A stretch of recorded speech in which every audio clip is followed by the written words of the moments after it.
doing these days? I'm Logan. Oh, you're Logan? Yep. You look too much like Ryan. The long hair. You haven't cut your hair, my god. But my sibling is doing well, to answer you. Okay.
What makes a fire burn is space between the logs, a breathing space.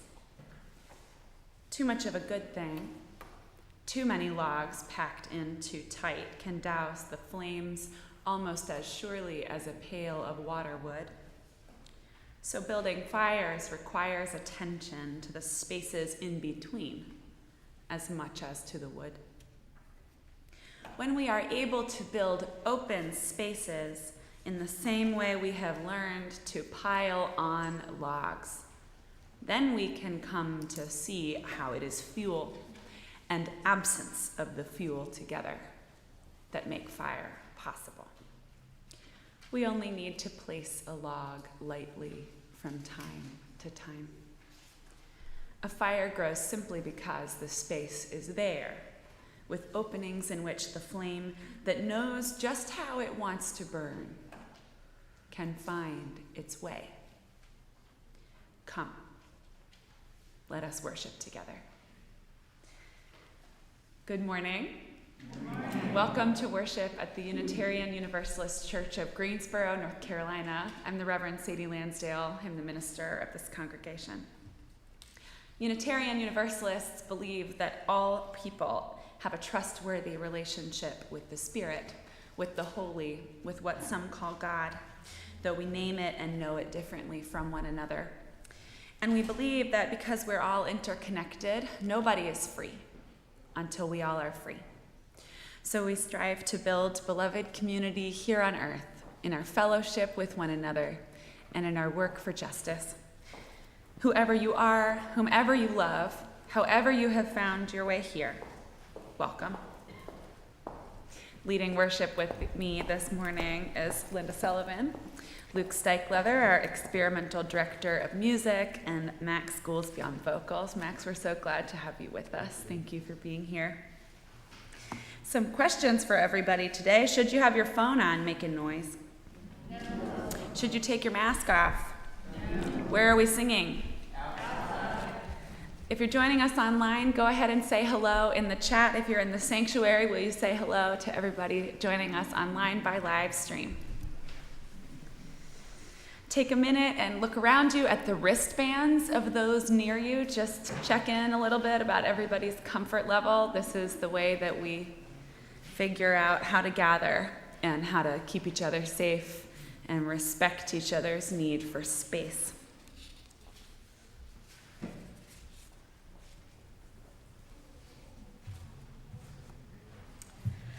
My name is Linda Sullivan. I am a member of this congregation.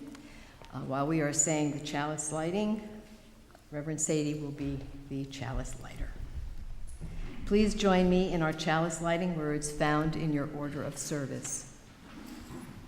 We light this chalice, symbol of our Unitarian Universalist faith, to remind us to connect in spirituality and service, to care for each other and the world, and to create loving community. And now will you join me in our church covenant? A covenant contains the promises we make to one another in response to the great gift of living, holding ourselves to our holy and highest aspirations. We, the members of the Unitarian Universalist Church of Greensboro, do covenant to promote a search for personal meaning, respecting the individual truth in a community process of quest, speak and act with caring, courtesy, and love, thereby maintaining emotional, physical, and spiritual safety for all. Support UUCG and denominational efforts with our resources. Combat injustice while promoting equality. Nurture our children on their spiritual journey. Hold ourselves to this covenant, especially during times of conflict and disagreement.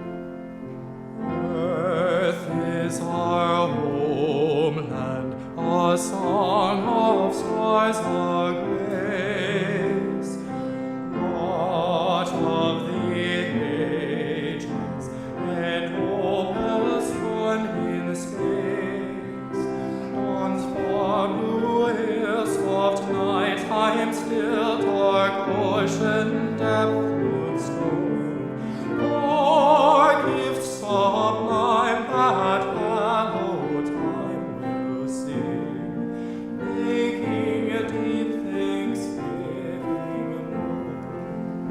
known. What is our glory, our breath of air, our cry? Artable's letters, or star names in the sky, or mist that play as poets pray, bring meaning to our lives.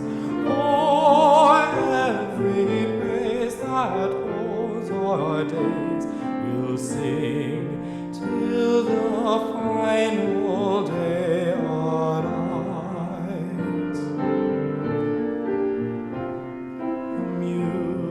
Music is wonder, an alchemy of art, love's pure enchantment, communion for the heart.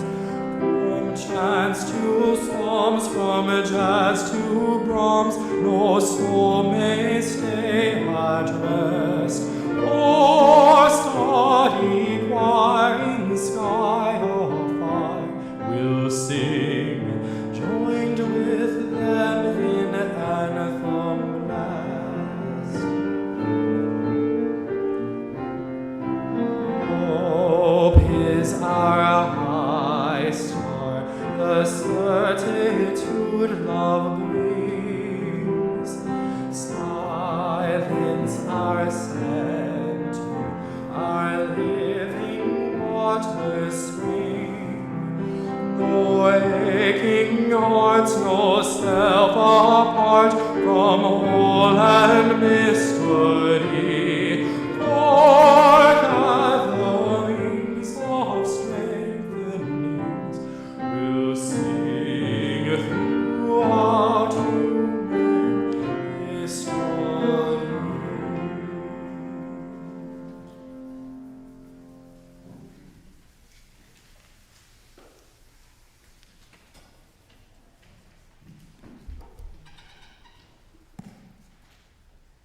Thank you, Max.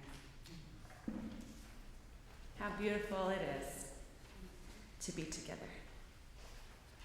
We gather in gratitude this morning, turning our hearts to thanks and praise for the gift of living, in the presence of the Spirit that animates all life, and in the knowledge that we are powerfully, profoundly connected to all that is, all that has been, and all that will be.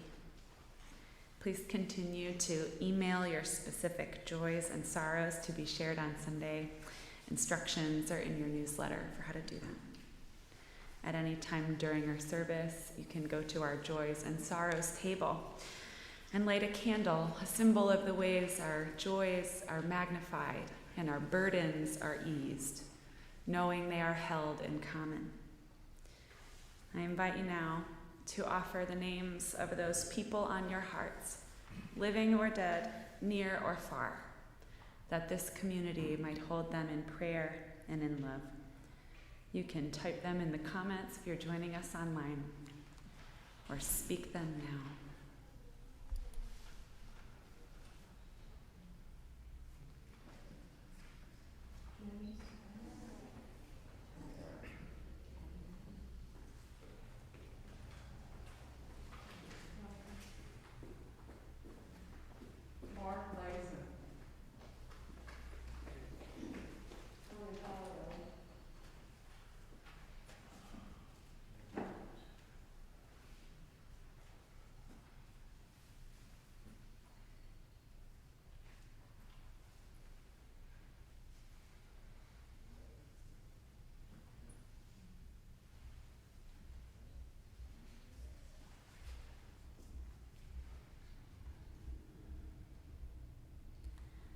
During these few minutes of silence, you can focus on something you're grateful for, someone you're remembering, especially today. or just the sensation of your chair supporting you. Will you find an even more comfortable place in your seat and take a few easy breaths as we settle into our shared silence together.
We send all of these prayers, spoken and silent, up to the love that holds us all. Will you pray with me? Spirit of life and love, God of many names and no name, source of all.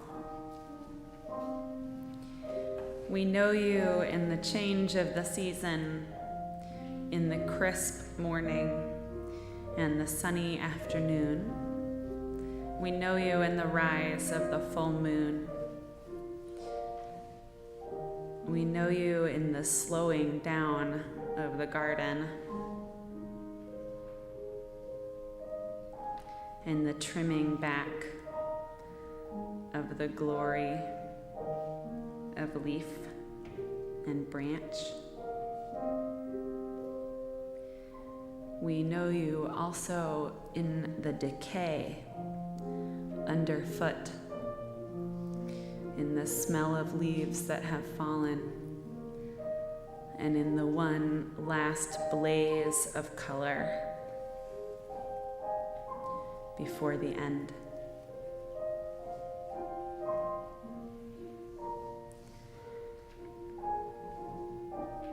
Help us to make room for surprise.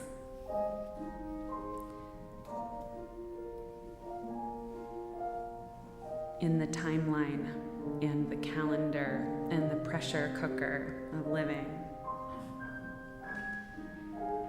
Help us to carve it out, to set it aside, to let it in,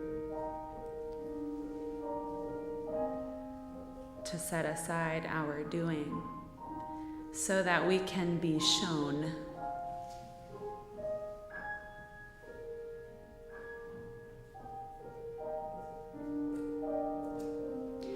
And so that where there is fear, there might also be connection. Where there is loneliness, there might be good company. Where there is uncertainty, there might be peace. Where there is sorrow, there might be just the space for it. We ask these things for ourselves, for those we love, and for those we do not love. Amen.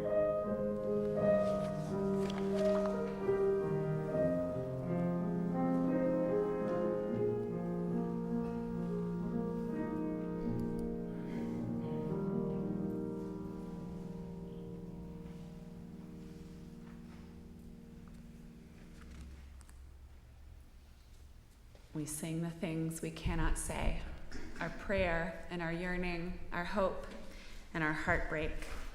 Please join in our humming meditation, number 1031, filled with loving kindness.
Time for all ages. This morning comes from Margaret Silf's Wisdom Stories. This one's called The Fisherman's Dream, and I need help telling it. Your job is to say, why would I want to do that? Can you try it? Why would I want to do that? Perfect, you were made for this. Once a fisher person sat out in the sun, gazing out to sea, watching their little fishing boat bobbing up and down at anchor, and thinking how beautiful it was to sit and enjoy the sun and the waves, and to feel connected to something so much larger than themselves. But their daydream was interrupted when a smartly dressed business person came up to them and broke their reverie with a question. What are you doing, lazing about at midday? Why aren't you out fishing? And the fisher person responded, I've done my day's fishing. I've taken my fish to market. Now I'm relaxing in the sun. The business person said, but why don't you put out to sea and catch some more fish? Why would you do that? Well, then you would make twice as much money. Why would I do that? Well, then you could buy a bigger, better boat and catch even more fish. You could even employ other people to do the fishing. My word, you could own a whole fleet of fishing boats if you weren't so lazy. Why would I do that? Well, if you owned your own fleet of boats and employed other people to do the fishing, you would have as much money as you could ever dream of. Why would I do that? Well, then you could spend the rest of your life just doing whatever you wanted, sitting in the sun, relaxing, and enjoying yourself with no worries.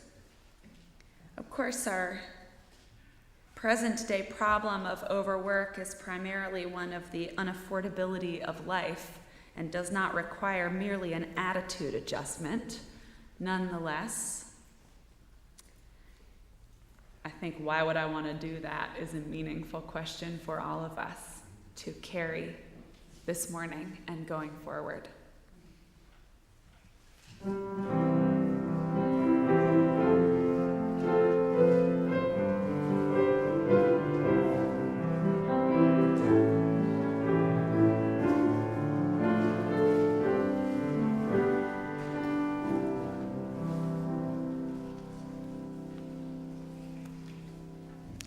One of the ways we live out our mission to create loving community is to contribute financially to the ministries of this congregation and to the good work of our community partners.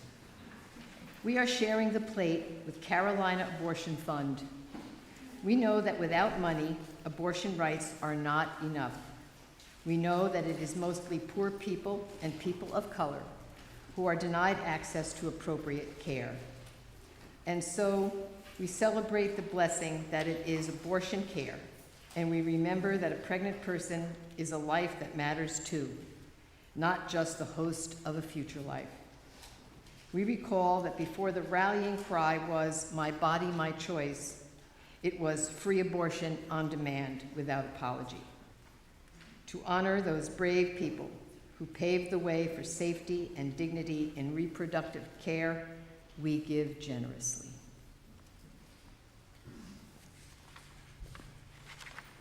If you would like to make a contribution via PayPal to the church for our offering to be split with Carolina Abortion Fund, you can do so on our website. You can also mail a check. Ushers will come forward to collect the offering with long baskets. Our offering will now be gratefully received.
Of the bay, wasting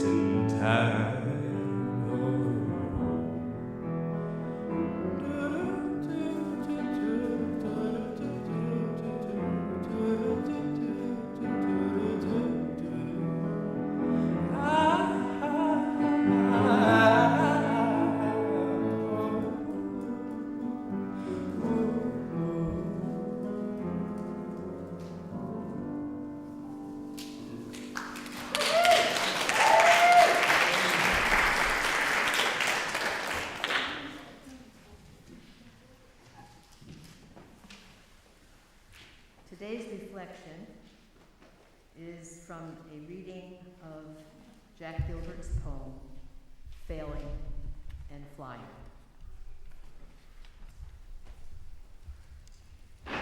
Everyone forgets that Icarus also flew.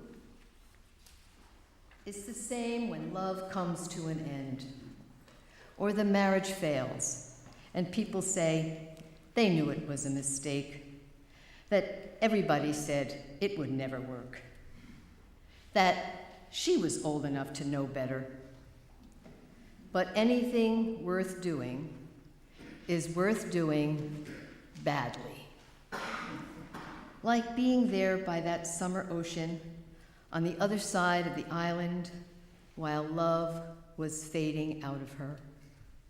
The stars burning so extravagantly those nights that anyone could tell you they would never last. Every morning, she was asleep in my bed, like a visitation. The gentleness in her, like antelope standing in the dawn mist. Each afternoon, I watched her coming back through the hot, stony field after swimming. The sea light behind her, and the huge sky on the other side of that.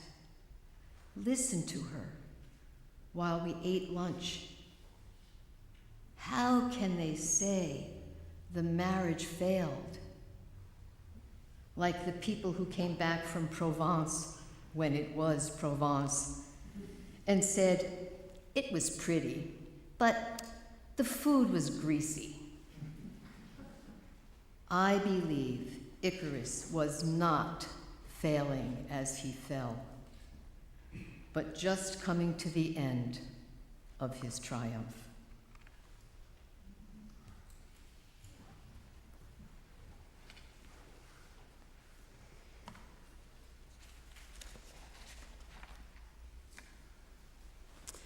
I just don't want to waste my time, I heard myself complaining to my friends.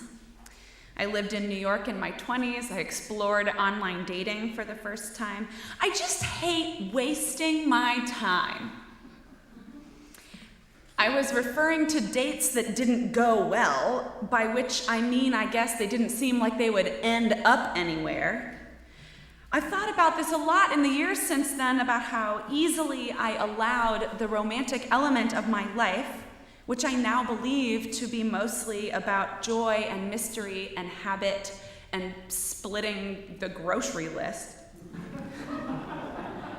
to be commodified. What especially doesn't make any sense about this at all is that when I say end up anywhere, I think I meant ending up in me getting married.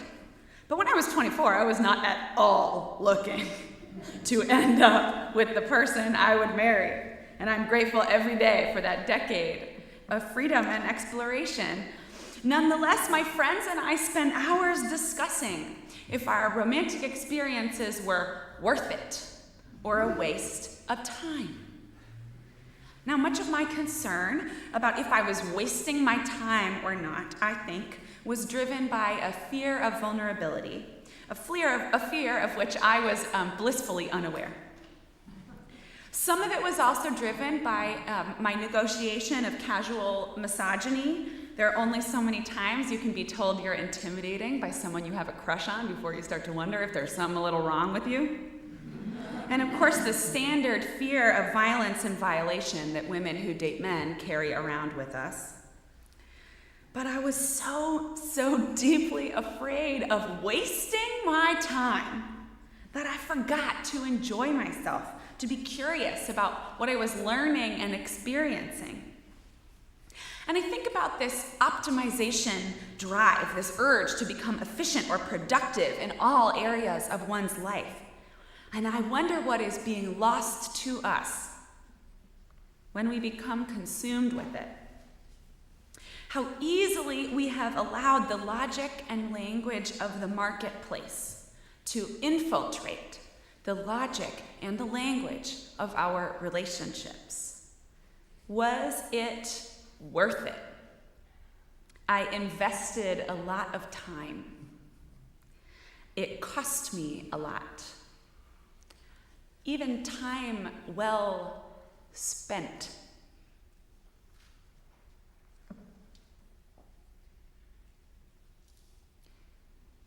I'm going to pause here and offer to you a very closely held value of mine. As someone who is charged with the care of souls, I never, ever tell people what meaning to make of their own suffering. I do believe there are lessons to be learned and meaning to be made out of experiences that devastate us, but I never, ever assign those meanings to other people. There are relationships, for example, that end not because they didn't work out or because someone died, but because they were abusive. There is loss that will never make sense, that cannot be made neat or okay. If these are your stories, either present or past, I hope you find freedom from the suggestion that this experience is meant to teach you something. If eventually you decide to claim a lesson for yourself, beautiful. That's an exercise of your own agency, of your own dignity, an exercise of your own power to interpret the story of your life the way that you would. But making meaning of devastation is very personal, and I believe never to be instructed. So with that important caveat, I want us to consider wasting time, both in our personal lives and at work. In the introduction to How to Do Nothing by Jenny Odell, which I have been preaching on for several weeks now, she says, "This book is a field guide to doing nothing as an act of political resistance to the attention economy. I want this not only for artists and writers, but for any person who perceives life to be more than an instrument, and therefore something that cannot be optimized." She describes a performance art piece that took place in the offices of Deloitte, the accounting firm. It begins with the receipt of an ominous email. Email subject, marketing trainee. Importance, high. Hi. As I already mentioned, there has been a person sitting in the tax library space, staring out of the window with a glazed look in her eyes. Female, very short hair. She said when asked that she's a trainee in marketing. She sat in front of an empty desk from 10:30 a.m., went for lunch, and Odell goes on to describe the curious behavior of this person who sat at an empty desk and stared into space, telling people who asked what she was doing that she was doing thought work or working on her thesis. She rode the elevators up and down repeatedly one day, saying that it helped to see things from a different perspective. Pandemonium ensued. Many emails were sent. Suspicions were raised. Panic was induced. Pilvi Takala, the Finnish performance artist, disrupted the norms and expectations of the office of one of the largest accounting firms in the world by sitting at a table doing nothing. Now, what was noteworthy about her actions wasn't the idea that someone would not be doing work while at work. How many of us have spent unproductive work days where we meant to be doing stuff and we just didn't get around to it? It was that she not even bother, not even a little bit, not even at all, with appearing to do anything.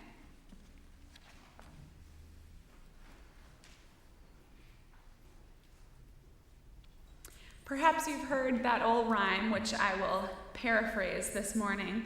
Boss makes $1, I make a dime. That's why I use the bathroom on company time. The pay difference, however, is no longer $1 to a dime. It's astronomically higher than that. Do you have any guesses? The executive to worker pay ratio in the United States in 2020. Well, no, not quite. I heard 400, that's close. All right, who said that?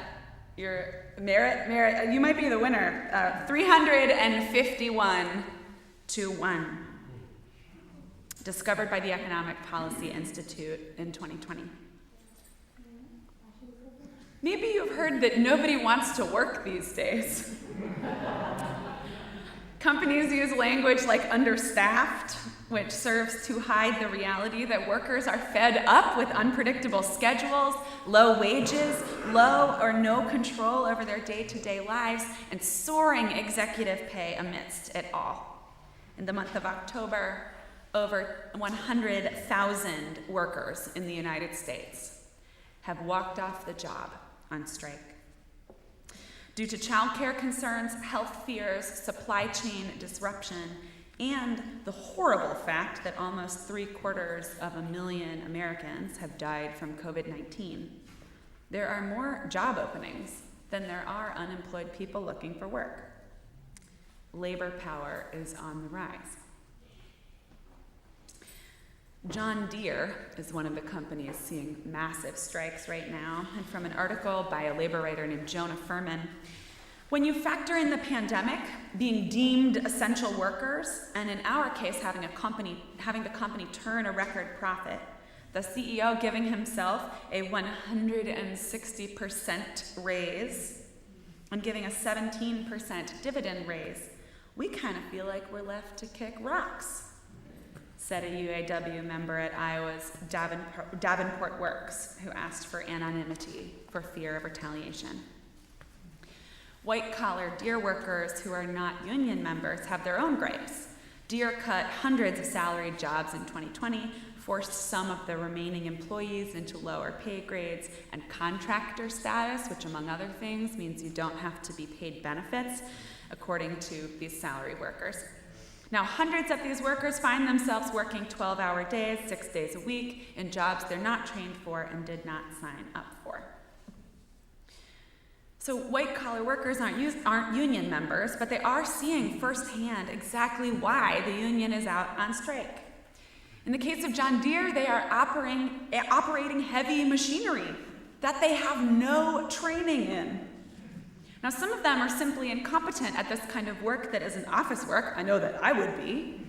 Some of them are deliberately sabotaging the effort to break the strike, aligning themselves with what they understand to be the true source of power in the company, which is the people who make the stuff. All the shirts say deemed essential in 2020, prove it in 2021. You can't make this stuff from home.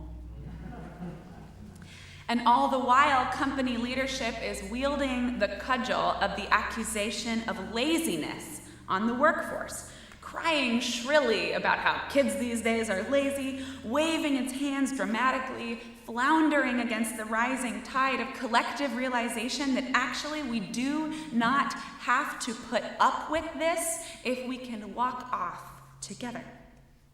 This is where power truly lies. In the collective space of principled refusal to work and live without dignity, control, and freedom. Devin Price, in a book called Laziness Does Not Exist, writes about the cudgel of laziness as a tool of enslavement and colonization. If an enslaved person was slothful or lazy, you could say there was something fundamentally corrupt and wrong with them. Enslavers made it a point to keep enslaved people as busy and exhausted as possible out of fear that idle time would give them the means to revolt or riot. Even more disturbing, enslaved people who tried to run away from bondage were seen as mentally ill, suffering from, quote, runaway slave disorder. By not accepting their proper role in society, they were demonstrating that they were broken and disturbed. This worldview became the foundation for American capitalism.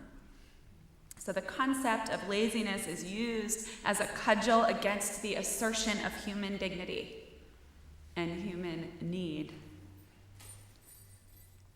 Perhaps you have heard me say that I do not think it wise to offer spiritual solutions to political and economic problems. Yet there is a way that the conditions in which we live damage us spiritually as well as materially, and we have some agency in our spiritual lives, some room to move and uproot some of these harmful lies that get buried in there to clear out the space for regeneration, for something new to grow, making space maybe for a fire to burn. If you feel that you have to grind out of economic necessity, you're not alone. Jenny Odell argues, though, that we can do both. We can do what we need to do in order to survive, to make ends meet, to seek some semblance of comfort in an increasingly precarious age, but we also can live in a principled space of refusal, even if just for a little while, even if just in our own minds. She describes this as standing apart, to take the view of the outsider without leaving, always oriented toward what it is you would have left. It means not fleeing your enemy, but knowing your enemy, which turns out not to be the world, but the channels through which you encounter it day to day. It also means giving yourself the critical break that media cycles and narratives will not, allowing yourself to believe in another world while living in this one.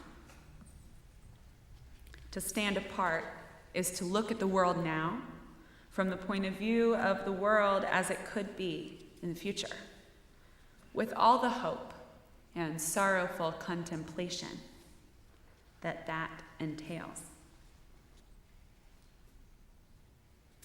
She says this kind of resistance manifests as participating, but participating in the wrong way, a way that undermines the authority of the game and creates possibilities outside of it.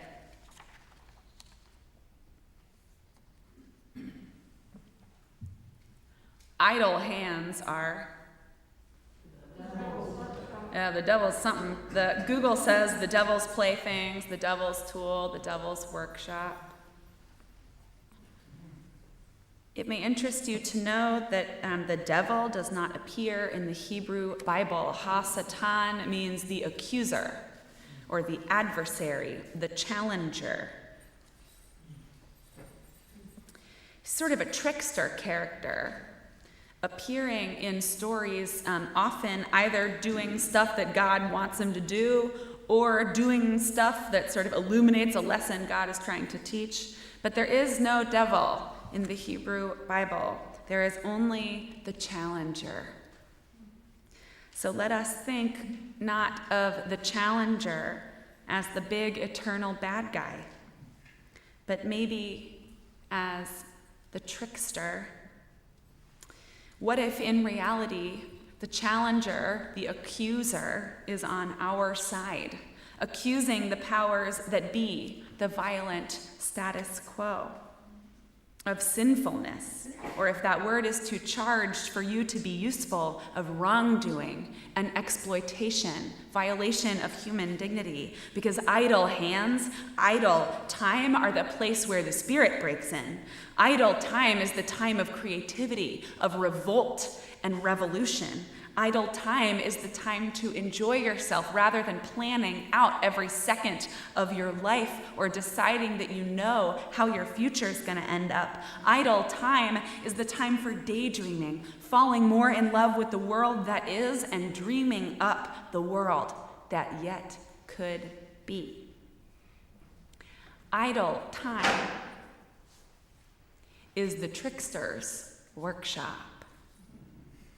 Recall that the enslavers hated idle time because they lived in fear of revolt, of creativity, of connection among those whose lives they hoped to steal and use up and discard. Recall that wasting your time can lead you to surprising places. When you create your plan for your week, you will no doubt fulfill some of your obligations, like we all do, in order to keep a roof over your head and pay your bills. But you can occupy a space of principled refusal.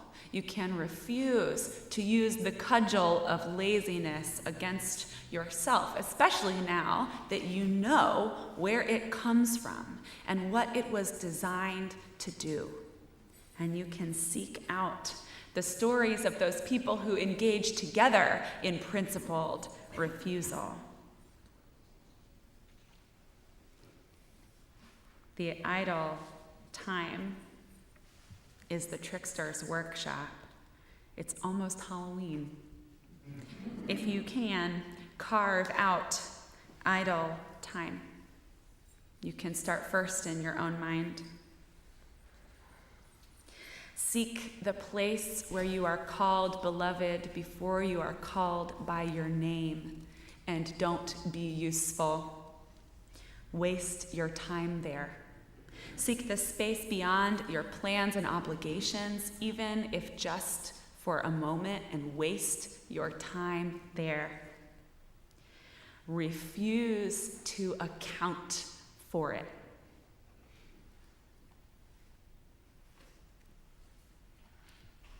Carve out space between the logs and wonder what fire might be in you waiting. May it be so for you and so for us all. Amen.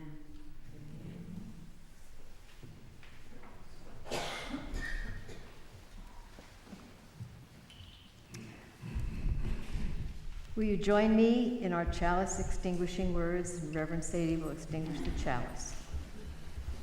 We extinguish this flame, but not the light of truth, or the warmth of community, or the fire of commitment. These we carry in our hearts until we are together again.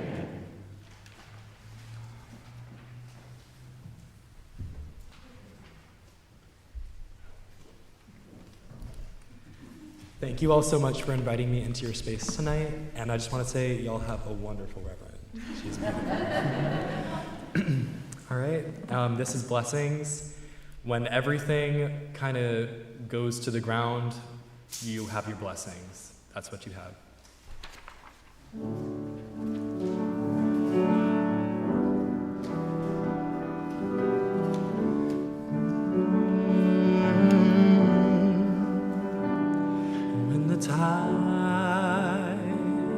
Comes rolling in, and I can't keep up with him when the road seems so wrong, and I question my will to go on. Gotta remember, I count 1, 2, 3, I'm still on my feet. Count 4, 5, 6, no, I can't forget. At the end of the day, while there's blood flowing through my brains, I've got lessons to count when I feel unqualified. and it seems like I can't make it through, no matter how hard I try. When my dreams get deferred, and I'm hoping the weight of the world, gotta remember,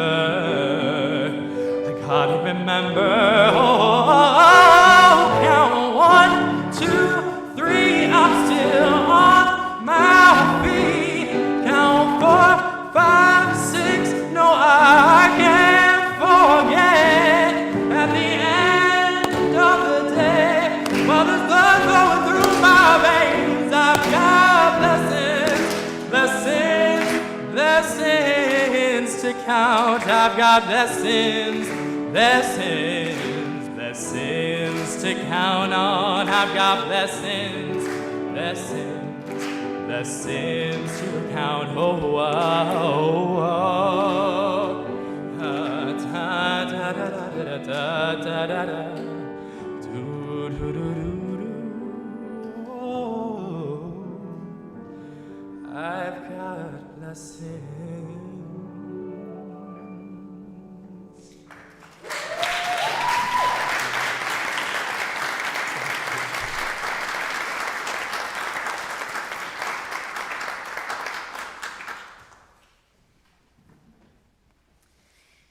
Thank you, Max. Wonderful to have you with us.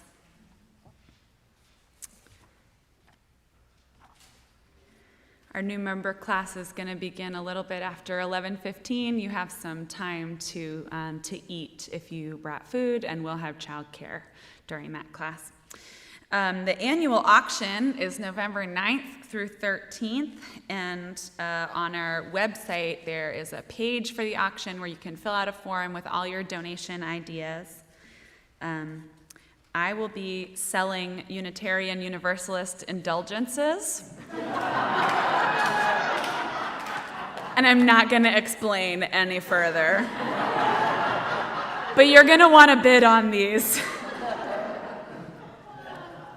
Some of you have asked why, as of yet, there is no live entertainment planned for the auction. And if that's you and you're thinking, and boy, would I like to help do it, you should email Heather Rushforth at uucgauction@gmail.com, which you don't have to remember. You can check in your newsletter, and contact information, how to get in touch and how to help is all in there. We have a congregational meeting on Sunday, November 7th at 2 p.m. online. This is an all virtual meeting. We expect that it will be joyously brief. The subject is building things, right? One agenda item, fixing the roof. So to edify you spiritually, make sure to attend the congregational meeting at what time? Where? What day?